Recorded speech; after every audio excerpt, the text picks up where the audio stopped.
What up, everyone? This is Brenton. And Jenna. This podcast is all about connecting with our Autumn family in a fun and different kind of way. So turn down that CB, buckle up, and enjoy the show. It's going to be truckin' awesome.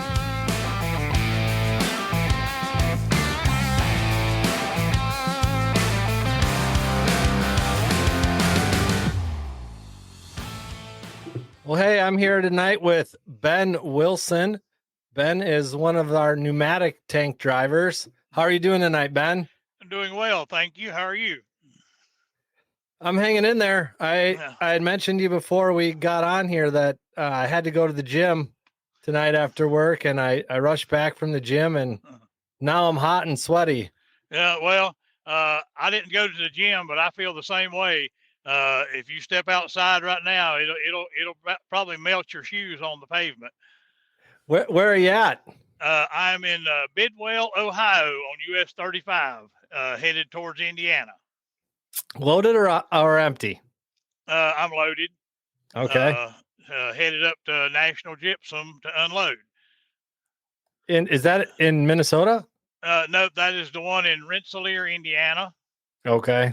I run 2 loads a week up there on a dedicated route, and therefore that gets me back home usually on Saturday morning.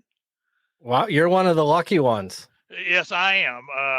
I spent most of my time here running all over the country and half of the world, it felt like, and then this dedicated route became available, and so they asked me if I wanted it. I said I'll give it a try, so I'm still giving it a try. That's great. Hi, Robert. Ben, I don't know if you can see, occasionally we'll throw some comments up here on your screen. Might be kind of small on your phone, but we got some of our Autumn guys checking in and saying hi. Okay. Well, nice to have them with us. Yeah, I can't see them. I don't think I can see them, but hi, whoever Robert is. Well, you mentioned you spent most of your career here running all over the place, and now you're on this dedicated route. When I was previewing for the show tonight, I looked up how long you've. Ben. Jessica says hi. Says, "Hey, Dad." Yeah. Hey, daughter. I guess I told everyone in my family I was going to be an internet star today, so they're trying to cash in on my fame. Oh, that's great. That's great. That is my daughter, Jessica. She is my youngest one, and sometimes I tell people she causes me the most trouble. I got 3 kids myself, and my youngest one causes me the most trouble too. Katrina says hi. Hi, Katrina. Ben, I was mentioning you're on this dedicated thing, but I went back and saw that I don't know if we can do this with the comments. Jessica says she needs $20. Okay, well, tell her that she'll have to wait till I get home. That sounds like my youngest one. Yes. But how long have you been with Autumn? Has it really been 23 years? It's been 23 whole years from start to finish. Wow. Well, actually from start till now, because I haven't finished yet. I'm still hanging in there. I used to say that my goal at Autumn Transport was outlasting Hans, who was formerly the longest running driver. Well, I've outlasted him, so now I've got to make sure that I can definitely cement my place in history.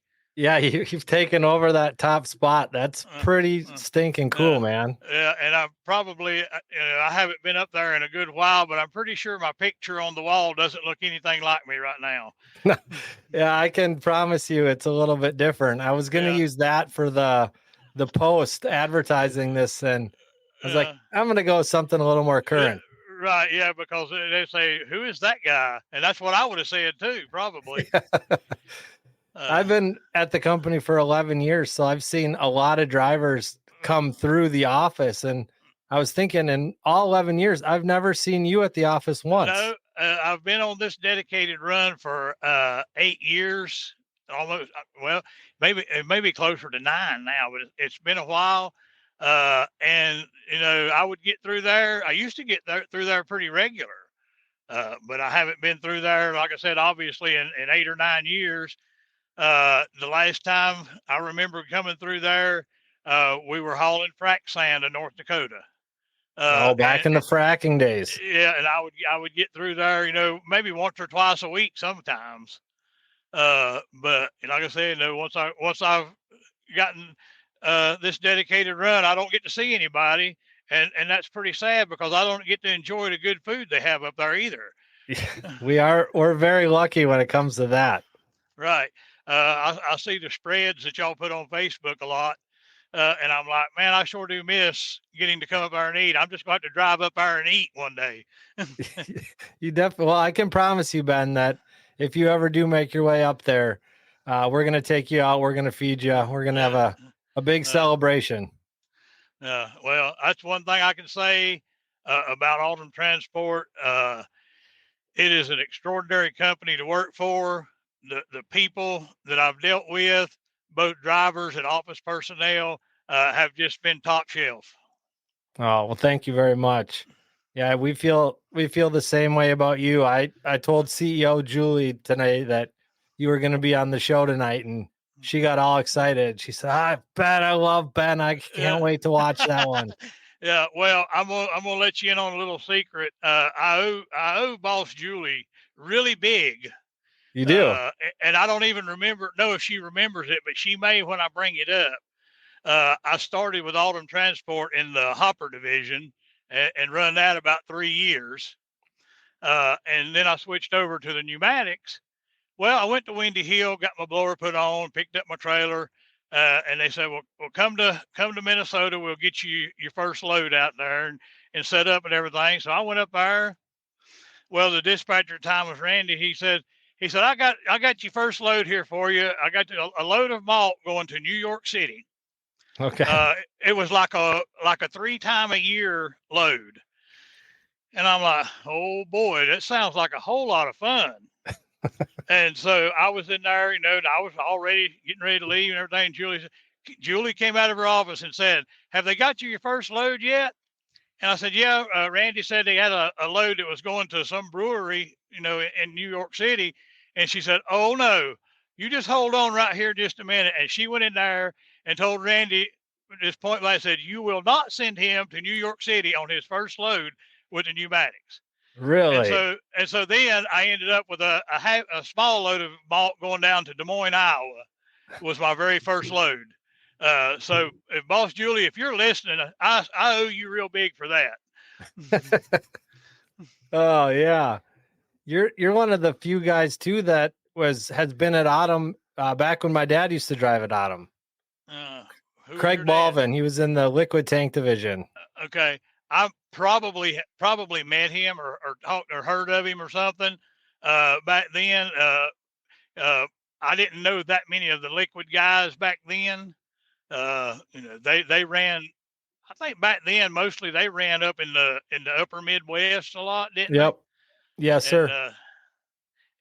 So they're kind of doing their own thing.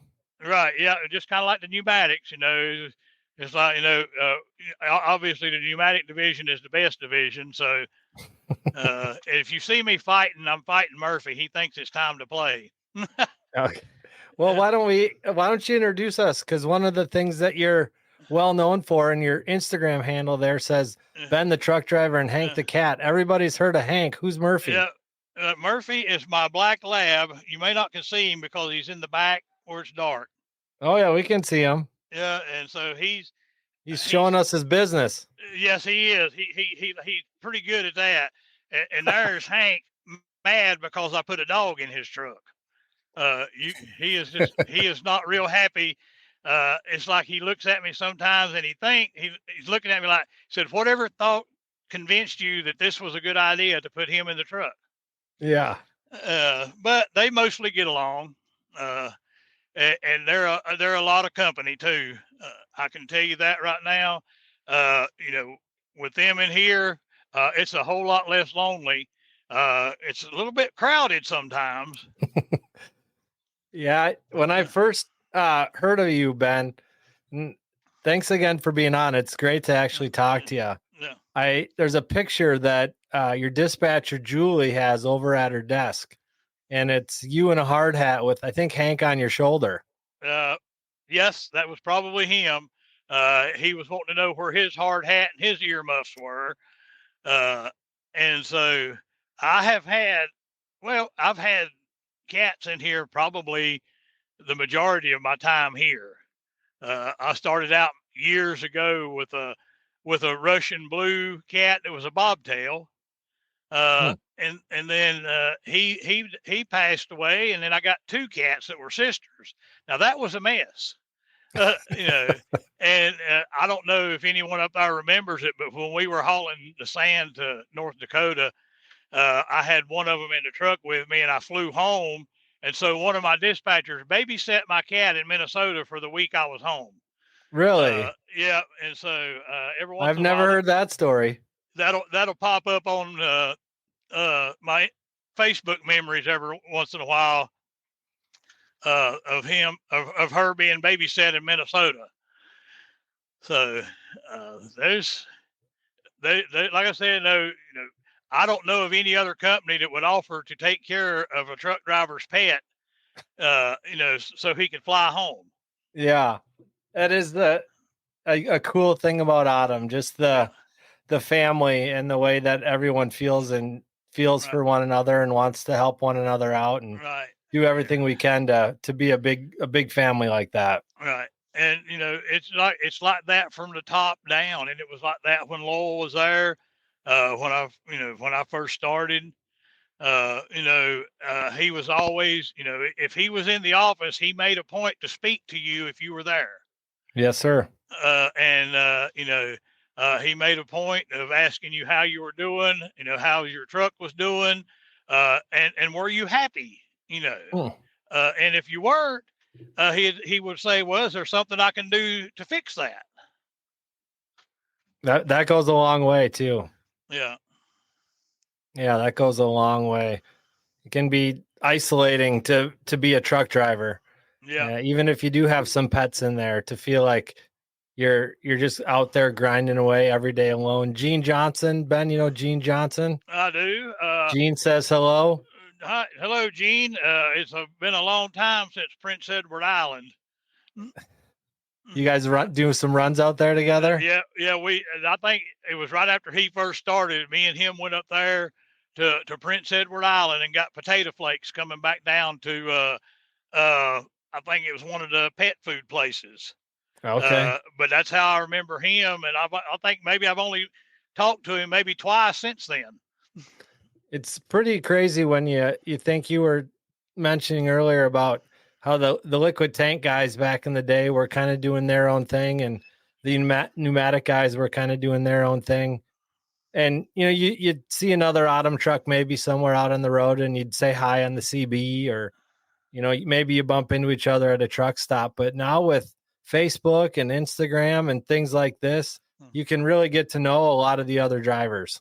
That's right. And when Facebook first started, it was for kids, and now it's graduated into just a social network for everyone, and that's how I keep up a lot of ways with people I went to school with, people I used to know, things like that, and yes, Autumn transport drivers as well. Yeah. Yeah. Jessica is trying to keep the show moving along here. She'd like to have you tell us how she got lost in Canada. Well, I will tell that one, and she may have to correct me on her age, but I think she was 8. I'm not real sure, but it was I was still with the Hoppers when we were doing it. And she wanted to ride with me one summer, so we got it set up, and she rode with me. Well, it wasn't but about the second day she got really homesick.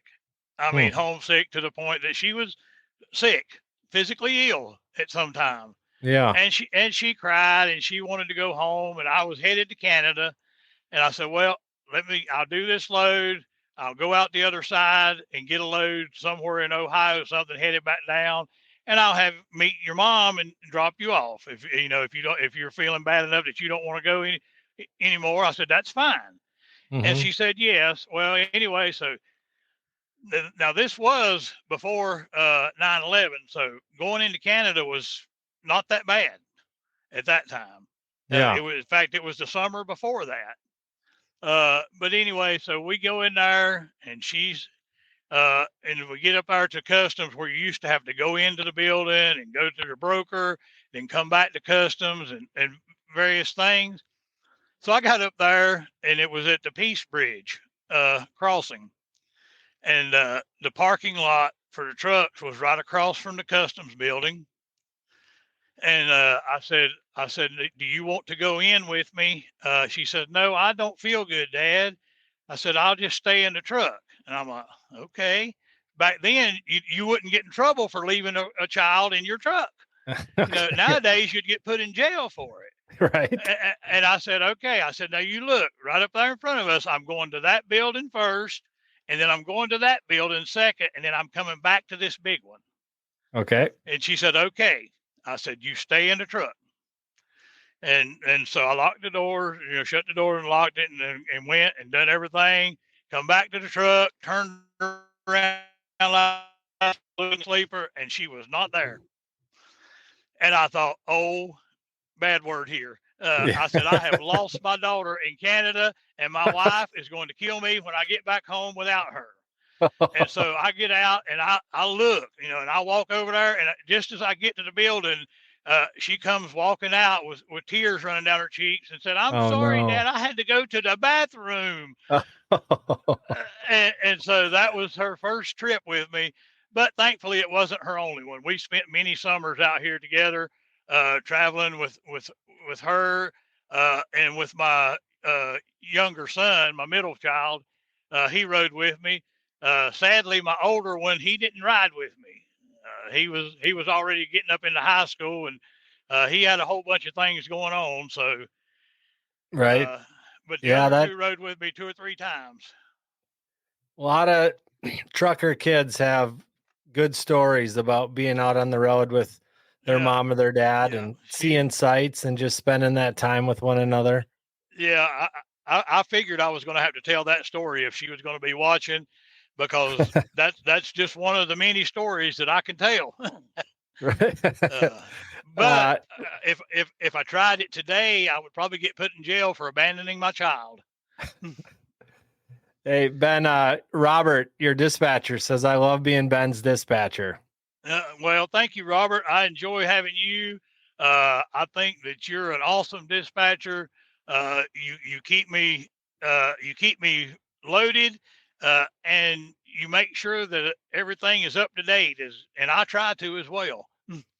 Yeah, your name has never come up, Ben, on the naughty list for any issues. I've never heard anybody frustrated about what you're doing out there. Well, I appreciate that. It's, I try to do the best I can, and as I tell people, sometimes I'm even successful at it. The other thing that you like to do is you have a little fun decorating your truck. I've seen at least once or twice a Christmas truck with your name on the side. I do. I put Christmas decorations on it. I was going to put some others on there, and I would get stuck somewhere and wouldn't get home in time to do it. And then whatever holiday it would be over by the time I got home. So, but I try to do it every year for Christmas. Yeah, that's pretty neat. Yeah. How'd you get into trucking, Ben? I don't know, because I grew up on a dairy farm from the time I was born till I was 19. My dad passed away when I was 16, so me and my brother ran the dairy farm. And I was going to be a farmer for my entire life. That's all I was going to do. All I wanted to be was a farmer. You would have been Ben the farmer and Hank the cat. And Hank the cat who drank all the milk, probably. Yep. But I was my first I guess incident with a truck was the milk trucks that used to come by and pick up the milk. I was always fascinated by them. The first tractor trailer trucks that I'd ever seen. But I remember one year we bought some hay from down in the eastern part of the state, and they brought it in on a flatbed truck trailer. It was an old International day cab, and he backed up there, and we unloaded the hay in our hay barn and everything. Well, when it come time to leave, his truck wouldn't start. And so, but he already knew what to do. He said, I tell you what, son, you climb up in the seat and you take and hold this button down Well, I get out here and wiggle this wire on the starter. And that was the very first diesel tractor trailer big truck that I'd ever started. But, like I said, I had no idea that I was going to drive a truck. But it was just, it's always fascinated me because where I live, there was 2 or 3 trucking companies close by. I don't know if you ever remember hearing about the old Carolina Freight Trucking Company. It was one of the No. big, it was one of the big regional things down in North Carolina in the South. Okay. But Is that where your farm was? yes, it was close to. It was in Bessemer City, North Carolina. Okay. And their main terminal was in Cherryville, which was another little small town, and you'd see them trucks go by every day. And we are always fascinated by them, just because they were something that we never even dreamed of ever doing. Mm-hmm. But right after I got married, we sold the cows, and me and my brother, he went out and got a job, and I went out looking for a job, and I'd never had to look for a job before, so I didn't know what to do. Yeah. And so I went over there, and there was a little trucking company there that run dump trucks, triaxles and tandems and things like that. Yeah, I sure. was 19 years old. I didn't even have a chauffeur's license, commercial license of any kind. And I went in there and I talked to the man, and he said, well, I'll tell you what. He said, you're actually too young to drive for me. Our insurance says 23, but I'm going to give you a chance. And so I worked for him for about 6 months that first time, driving an old tandem, old Mac.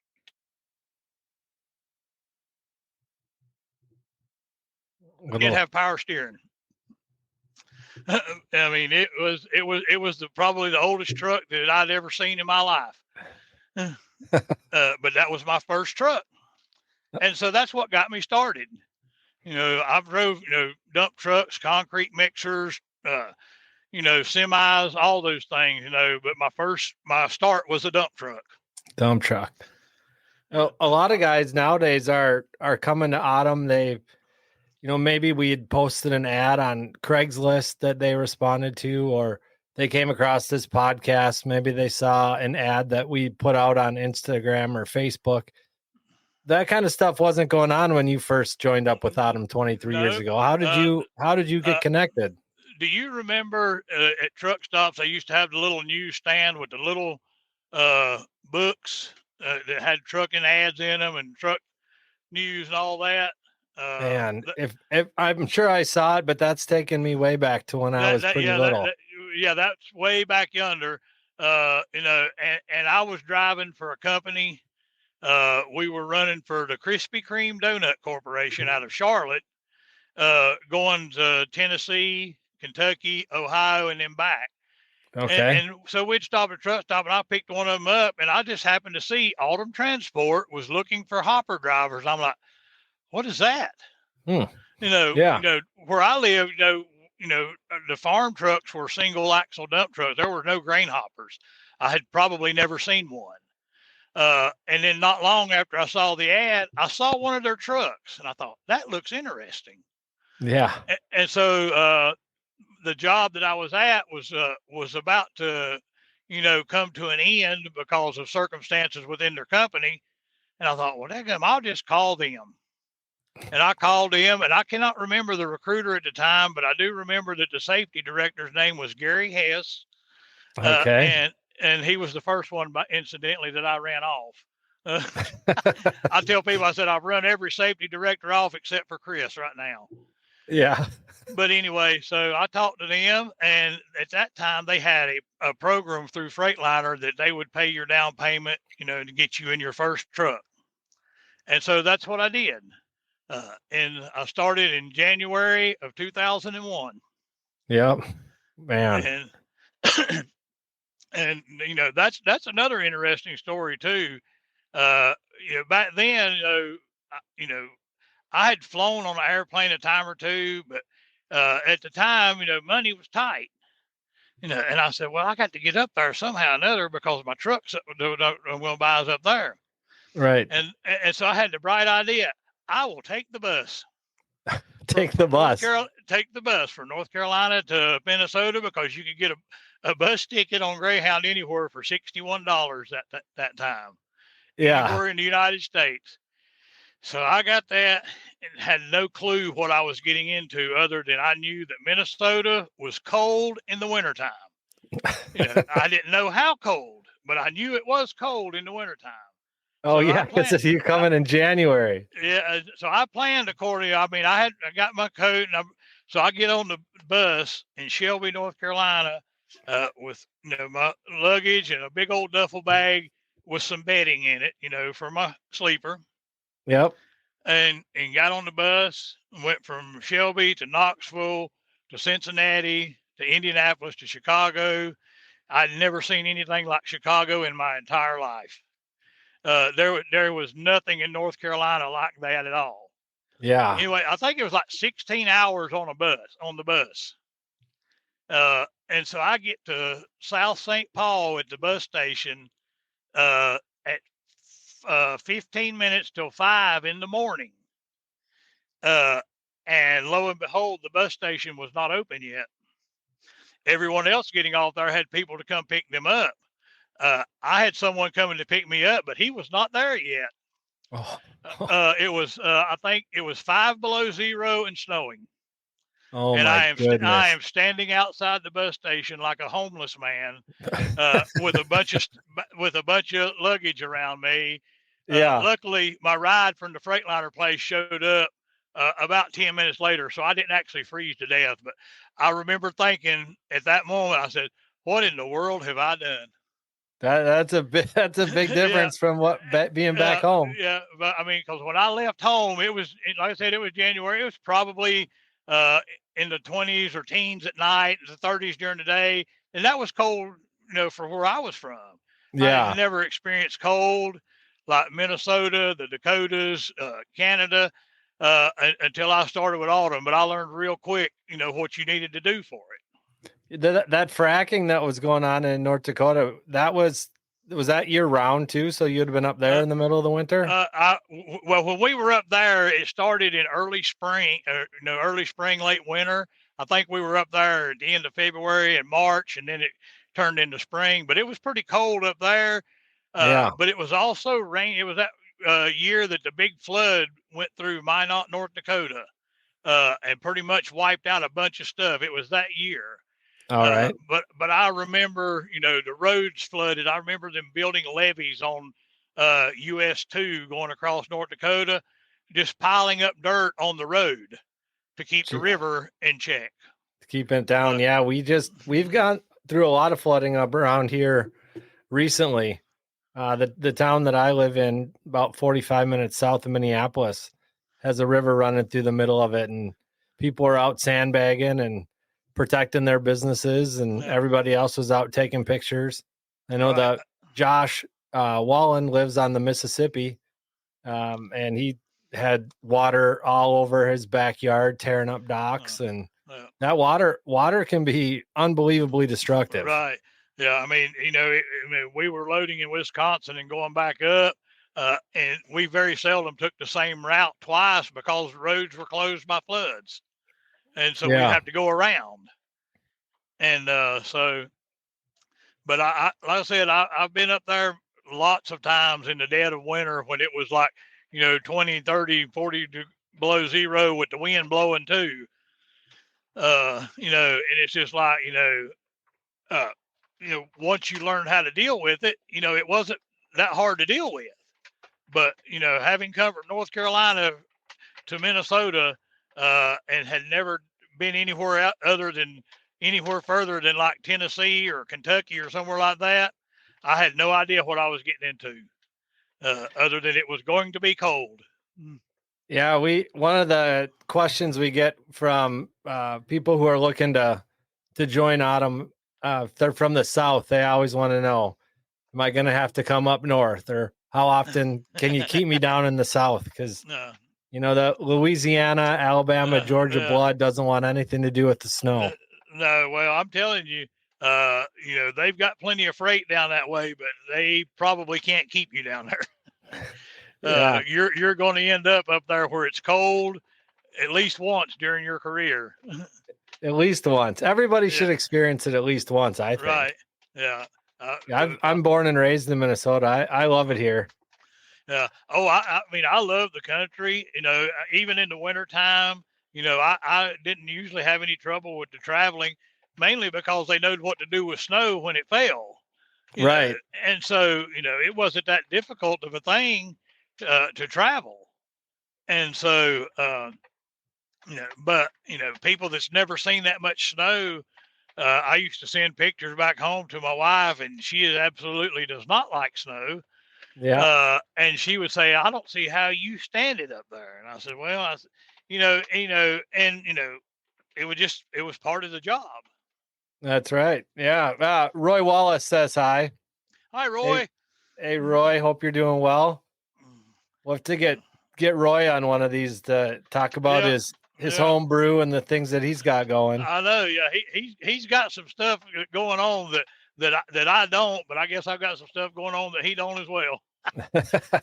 Are you in Ohio now? Is that where you said is home for you? Yeah, tonight is home.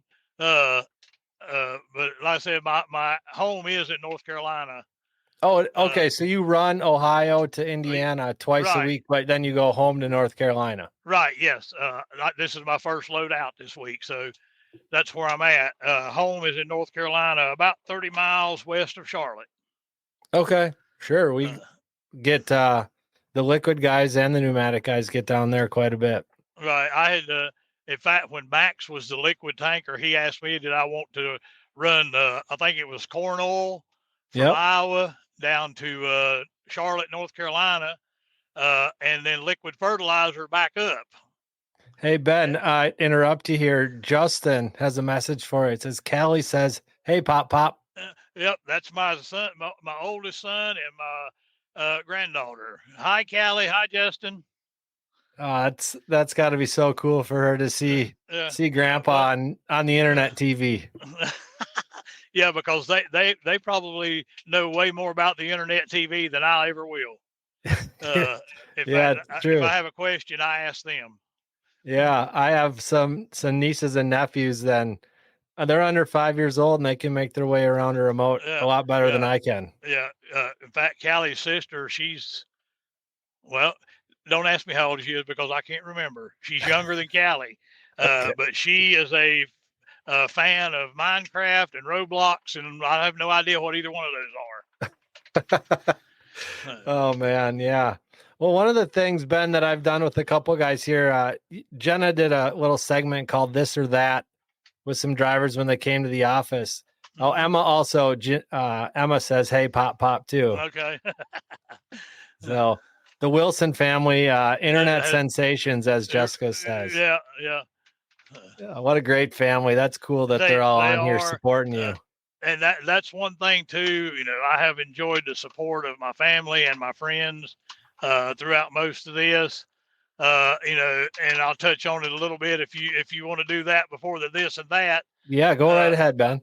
I think that a lot of things that what people don't realize is how lonesome it gets out here, how solitary it is, and while at times that's a good thing, I enjoy the solitude. But as time goes by, I find out that back in the day, men didn't have mental health problems, quote unquote. We tamped them down inside and we put a cork on or whatever, and went back to work. I think one of the biggest issues that I've noticed with truck driving today is the depression, anxiety, and the solitude is a lot more than people can handle. But there's a lot of us out here that won't admit it. Yeah. And so I think that I've got a saying. I tell people, I say, take care of your mental health because it's the only one you got. Yeah, I appreciate you bringing that up. That is a true statement there, and a big deal for people to think about and acknowledge. And you're in that little box all day long by yourself, and your mind's racing. It's easy to get to focus on things, to dwell on things, to get in a negative space. Mm-hmm. And I Besides tell your people, family, Ben, is there anything that you do to try to help, uh, keep yourself in that right mental headspace? well, when I go home, I help my wife with her flowers. She is a big green thumb. She can grow anything. She can take a dead plant and bring it back to life. I help her with the flowers. We have, we call it a small farm. We've got chickens and we've got a horse and we've got cats and dogs and just out in the country. So there's always plenty to do around there. Uh, Mm-hmm. with your own place, there's plenty to do. So, my one of my hobbies is taking care of my place. Yeah. You Okay. know, and one of my other hobbies is taking care of the honeydew list that my wife has for me. Yeah. that You- that You're not making gone long enough to get for that list to get too long, are you? well, you would think I wouldn't be, but it hasn't gotten that much shorter in the 43 years we've been married. It started out long and it stayed the same. I think I got to think another thing for you, Ben, is I'm just picking up on just a positive attitude. You seem to be a guy that just tries to stay positive about everything, uses humor to keep things light, and looks for the good in things. I try, and once again, sometimes I'm successful. But to be honest with you, a lot of times, you know, I feel like sometimes it's a front, because I did have issues, and most of them started about 5 or 6 years ago with depression. I've always been had what they call SAD, and I don't know if you've ever heard of it, but it's a sunlight deprivation thing. Oh, sure, Uh, yeah, in the wintertime, I'd always just get gloomy, and there was only like 10 hours of sunlight during the day, and it was just, you just always just felt miserable. In the summertime, it always, picked right back up. yeah, Uh, but and I'm sure probably this is a common thread with a lot of people, during COVID and some of the other things that happened like in the past 5 to 10 years. yep, I started letting things get to me more than I should. yeah. And It's so easy to it do. was, yeah. And so, while, like I said, one of the hardest things that I had to come to terms with was that I was having a problem with it. And then the next hardest thing was doing something about it. Because my wife will tell you that I do not like doctors. I do not like taking medicine.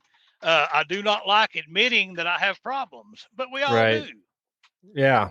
And so Yeah. I feel like that, if somebody can hear somebody say that and say, well, I guess it's all right to admit you have a problem and you need some help, you know, and that's what, that was my biggest issue was admitting that I needed some help. But, like I said, I had a good doctor, was able to help me diagnose what was going on. And I'm slowly but surely getting better at it. Well, But I really appreciate the vulnerability here and the yeah, honest words. It, like you said, it is hard, especially as men, I think, for us to admit that we have a problem and to right. take the steps to fix it, because we're Yeah, always told, like you mentioned before, to just stuff it down, to right. be tough, to be a man, deal with Yeah, it, yeah, and right. ignore it and hope it goes away. But Right. that It kind will of not go. stuff doesn't. It doesn't go away. Now some people might have more success about taking care of it without any help or whatever, but a lot of people I'm sure don't. And I feel like that. It was one of the issues that was it was causing problems with my mental health.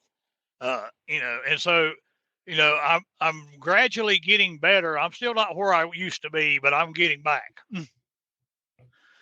Yeah. Well, thanks for being willing to talk about Yeah, that. And yeah. if there's So other people watching this, just know that we want to support you. Talk to your dispatcher about it. And if yeah, you need time off, if you need, a break, sometimes just running that ragged schedule, trying to yeah, get from load to load to load, you don't have time yeah. to sleep, to eat, to get outside. One thing you always post on your Instagram, Ben, are some great pictures of just flowers or your truck with Right. a nature background. Yeah, and that's one of the things that I've learned, to help, just if you can share some of your day with other people, it makes you feel better as well. They may not know anything about where you're at, but it gives people that's never been to Indiana or Ohio or Montana or Wyoming, it gives them a chance. Wow, I never realized it looked like that. Yeah. Well, I hope you don't mind, Ben, but I'm just going to throw out, if you are on Instagram and you want to shoot Ben a message, just thank him for sharing that, or maybe share some of your struggles. Ben, I'm assuming by talking about this here, you'd be willing to maybe talk to another guy or two about it. I wouldn't mind at all if they wanted to, contact me through Instagram, and then we would figure out another way to do it. I would be happy to talk as if anybody wanted to. Like I said, I am definitely not a therapist, but I can talk and I can listen. That's usually all that it takes. Yeah. So Ben, are you a Snickers guy or a Starburst guy? Snickers. Snickers guy. Are Yes. you a country music or a rock music guy? Little both. All right. If you're taking your family on vacation, rock. Classic rock. What's your favorite song? Free Bird by Leonard Skinner. Oh man, it doesn't get much better than that. It does not. I listened to that. They were doing a New Year's Eve show this year. I don't know if you saw, but they were on one of the New Year's Eve shows, and man, that was awesome. And I also do like some of the, I guess what you'd call they're not really no name, but they're not mainstream artists. The country, the rock, there's some of them, that are doing covers from the old classic rocks, and it sounds really good. So that's kind of what I listen to. I do have a Spotify favorite song list, and it runs the gamut from George Strait to Mary J. Blige. that is running the gamut.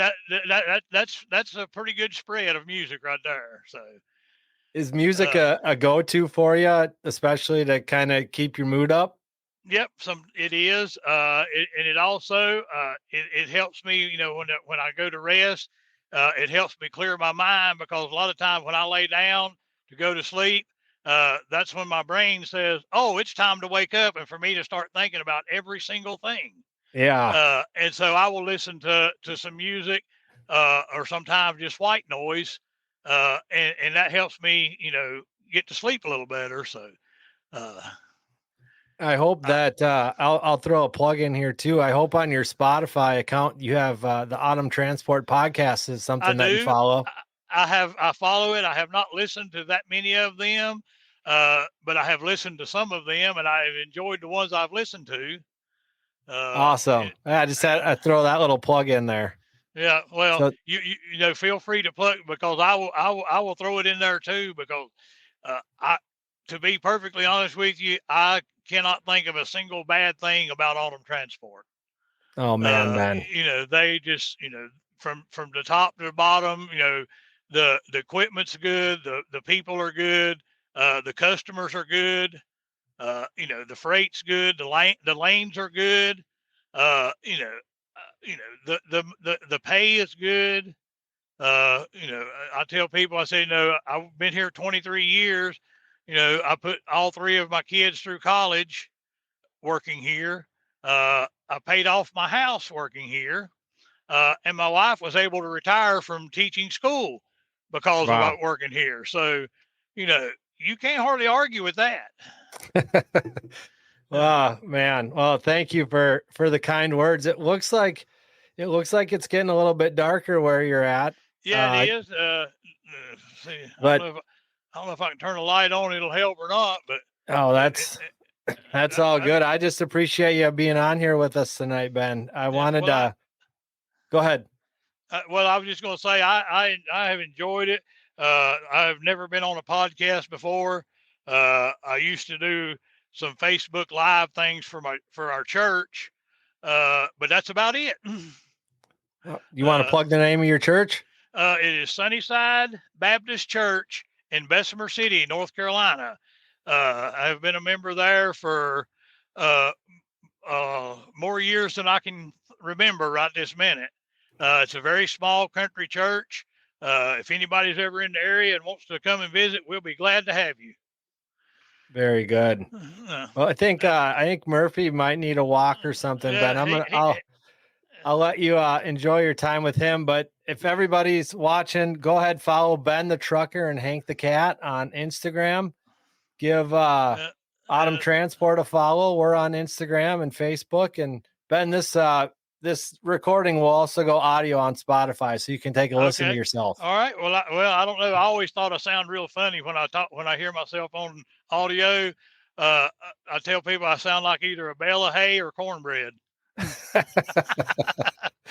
Oh, well, thanks for being on here tonight, Ben. Drive safe tomorrow and get back home to your family. Okay. Thank you, Brenton. I have enjoyed it, and I've enjoyed telling some of the stories. I could tell more, but like you said, Murphy probably wants to go out and play, which I definitely need to let him run a little bit so he'll sleep. All right, Ben. Take care. Thank you. All right. Thank you, Brenton. You have a good night. And like I said, I have enjoyed it. And I appreciate the opportunity to talk.